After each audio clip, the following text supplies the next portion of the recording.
On va s'intéresser aujourd'hui à l'une des figures les plus sombres, les plus brutales du VIe siècle français. Un homme dont le simple nom est devenu synonyme de terreur, le loup de Bretagne. Pour commencer, faisons un bond dans le temps. Imaginez la scène. On est à Paris, le 27 septembre 1602. Une foule immense est rassemblée sur la place de Grève. L'ambiance est pesante, électrique. Ce n'est pas une fête, non, c'est un jour d'exécution. Un spectacle macabre, mais finalement assez courant à l'époque. L'homme qui est au centre de toute cette attention est condamné au supplice de la roue. C'est sans doute l'une des pires morts qu'on puisse imaginer. Le but, c'est pas juste de tuer, c'est de briser un homme, publiquement, de faire de sa souffrance un exemple, un avertissement terrible pour tous les autres. Et c'est là que toute l'histoire devient intéressante. Parce que le condamné, ce n'est pas n'importe qui. C'est un noble, un chef de guerre qui a été très puissant. Alors la question c'est, mais qu'est-ce qu'il a bien pu faire pour mériter un sort pareil? Pour le comprendre, il faut remonter le fil de sa vie. Pour comprendre le monstre, il faut d'abord essayer de comprendre l'homme. Qui était-il et dans quel monde, dans quel chaos est-ce qu'il a été forgé? Alors voilà, l'homme en question s'appelle Guy Héder de La Fontenelle.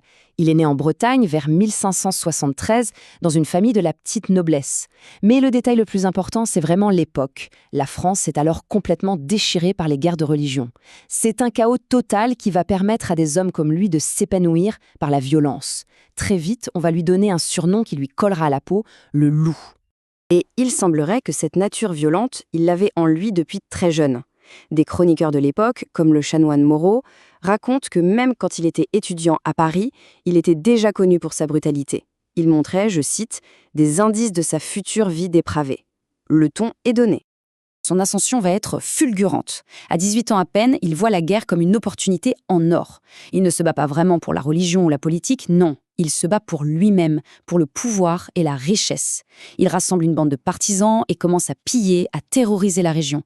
Et en à peine 2 ans, l'étudiant turbulent est devenu un chef de guerre redouté. On arrive maintenant au sommet de sa carrière sanglante, si on peut dire. Là, on ne parle plus de petites escarmouches, le loup est complètement lâché et il va mettre en place un véritable règne de la terreur sur la Bretagne. Pour bien mesurer l'ampleur du personnage, il y a un chiffre à retenir, 3000 hommes.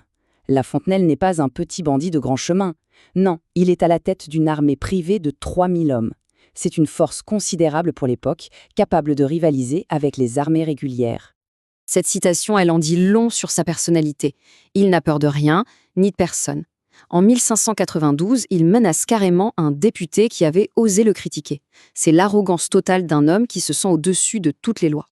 Parmi tous ces crimes, il y en a un qui a particulièrement marqué les esprits par sa cruauté absolument effroyable. C'est le massacre du Granec. L'histoire est terrible.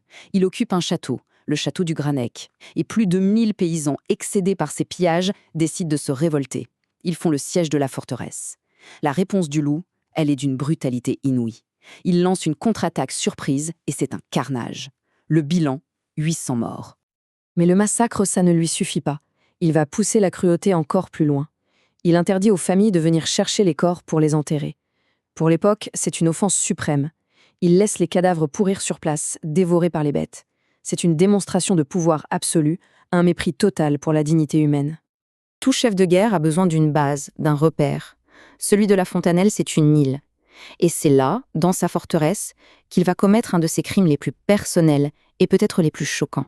En 1595, il trouve l'endroit parfait, l'île Tristan. Stratégiquement, c'est un bastion imprenable. De là, il peut lancer des raids sur toute la côte.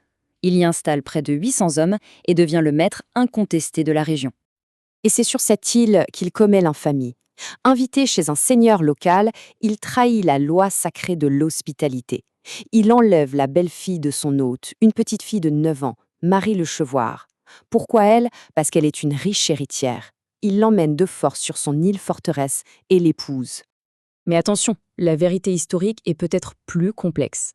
Si la légende a retenu l'image d'un enlèvement brutal, un document retrouvé plus tard, daté de 1619, suggère quelque chose d'encore plus sombre. Les parents de Marie l'auraient eux-mêmes livrée à La Fontenelle. Est-ce qu'ils étaient menacés? Est-ce qu'ils y voyaient un intérêt? On ne le saura jamais, mais cette ambiguïté rend l'affaire encore plus dérangeante. Alors on en arrive à la question fatidique. Comment un homme aussi puissant, aussi cruel, a-t-il pu finalement tomber? Est-ce que la justice a enfin eu raison de ses atrocités? Eh bien, pas vraiment. Sa chute, elle ne viendra pas de ses crimes contre le peuple, mais d'une simple erreur politique. En 1598, la guerre prend fin. Le nouveau roi Henri IV veut la paix à tout prix. Et pour ça, il est prêt à pardonner beaucoup de choses. Chose absolument incroyable, en 1601, La Fontanelle est officiellement gracié pour tous ses massacres, ses pillages, ses enlèvements. Il est libre. Mais son ambition va le perdre. 1 an plus tard, il se retrouve mêlé à un complot visant à renverser le roi.